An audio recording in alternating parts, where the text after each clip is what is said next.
Sebelumnya izin memperkenalkan diri, nama saya Isna Zakia Soleha dengan NPM 2213022067. Di sini saya akan menjelaskan tentang sistem pernapasan manusia. Pernapasan merupakan proses pertukaran gas dari MH dengan gas di lingkungan, respirasi perombakan bahan makanan menggunakan oksigen, energi, dan gas sisa pembakaran atau karbon dioksida. Nah, di sini adalah bagian dari pernapasan manusia.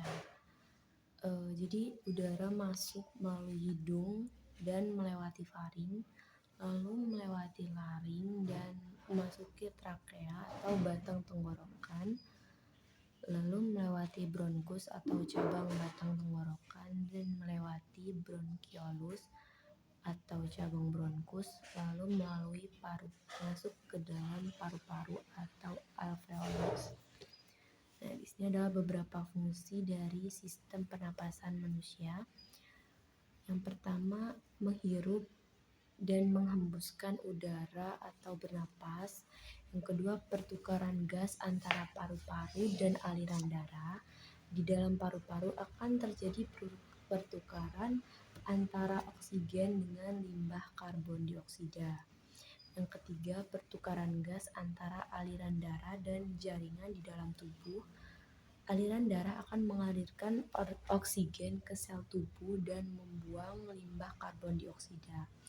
Yang keempat, menciptakan suara udara yang menggetarkan pita suara akan menciptakan sebuah suara. Yang kelima yaitu mencium bau. Di sini adalah organ pernapasan manusia. Yang pertama, hidung.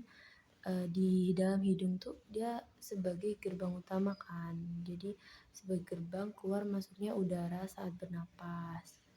Nah, di dalam hidung juga dia ada rambut-rambut halus yang fungsinya itu untuk menyaring kotoran dari udara yang kita hirup. Nah, ini adalah diafragma. Diafragma itu memiliki peran yang sangat penting dalam proses pernapasan. Kontraksi dan relaksasi diafragma membantu mengeluarkan dan memasukkan udara saat bernapas. Nah, diafragma itu sebagai otot yang penting yang akan memisahkan pada rongga toraks sehingga payudara sebenarnya organ pada tubuh yang diantaranya diafragma urogenital, anggul, dan okular.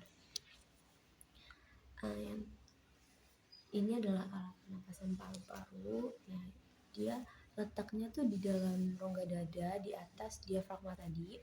Nah, dia diselubungi oleh selaput elastik yang bisa disebut pleura. Nah, di sini juga terdapat bronkus dan bronkiolus alveolus yang membatasi rongga dada dan rongga perut. Nah, paru-paru di dalam paru-paru itu terdapat yang paru-paru kanan itu terdapat 3 gelambir dan paru-paru kiri 2 gelambir. Di sini adalah mekanisme pernapasan manusia. Itu di dalam mekanisme pernapasan manusia itu ada 2 proses, 2 fase. Yang pertama, fase ekspirasi. Nah, fase ini berupa relaksasinya otot diafragma sehingga rongga dada membesar. Akibatnya tekanan dalam rongga dada menjadi lebih kecil daripada tekanan di luar sehingga udara luar yang kayak oksigen itu masuk. Dia akan inspirasi. Jadi kayak in kan masuk sih. Jadi udara itu masuk. Proses di mana udara itu masuk ke dalam hidung dan nanti terakhir ke paru-paru, dan sebaliknya ekspirasi itu dia keluar kan. Exit itu keluar. Jadi udara yang di dalam yang tadi habis dari paru-paru itu dia bertukarkan dari oksigen ke karbon dioksida, dia keluar, ekspirasi, dia keluar. Nah, di sini adalah mekanisme pernapasan perut saat fase inspirasi dan ekspirasi. Jadi saat fase inspirasi otot-otot diafragma itu berkontraksi atau mendatar.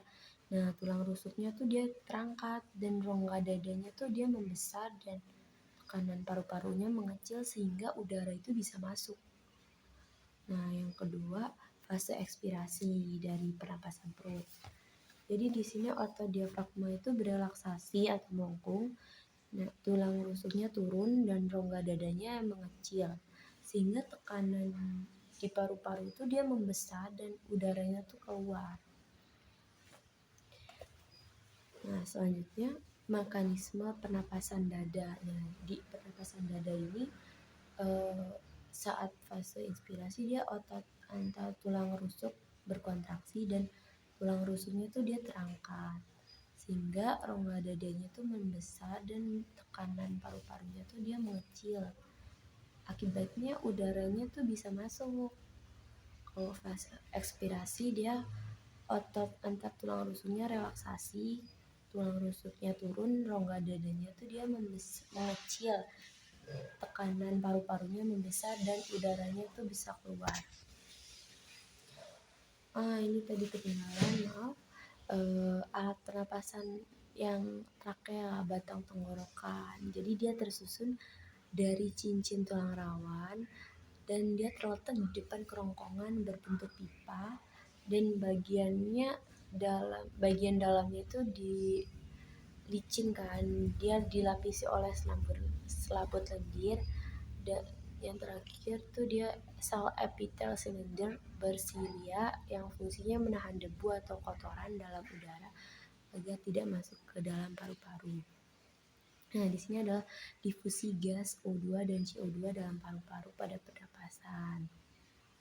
Nah, tuh kan ada, jadi dia masukkan melalui hidung, nanti akhirnya dia ke paru-paru, dia bertukar.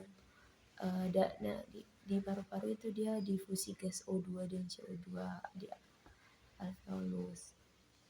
Nah, di sini apa sih penyebab dari difusi gas O2 dan CO2? Nah, di sini tuh disebabkan oleh adanya tekanan parsial, yaitu dimana tekanan yang dihasilkan satu jenis gas dalam satu kelompok jenis.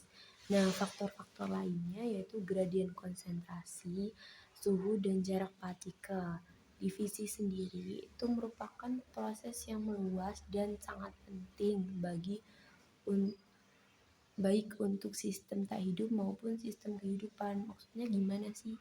Nah, di sini tuh untuk masuk dan keluarnya sel, zat seperti air atau nutrisi harus melewati membran semi permeable.